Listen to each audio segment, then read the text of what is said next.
Creating a speed pad that changes the player's speed is very simple and can be done in just a few steps. Be sure to subscribe to motivate me to make more videos like these.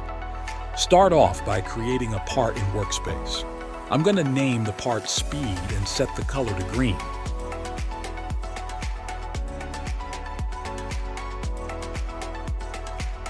After you've done that, insert a script inside the part. Pause to copy the code, and if you'd like, read the explanations.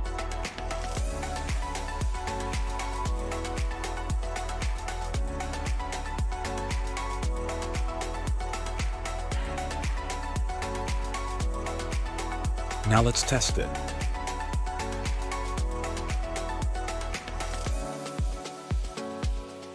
It works.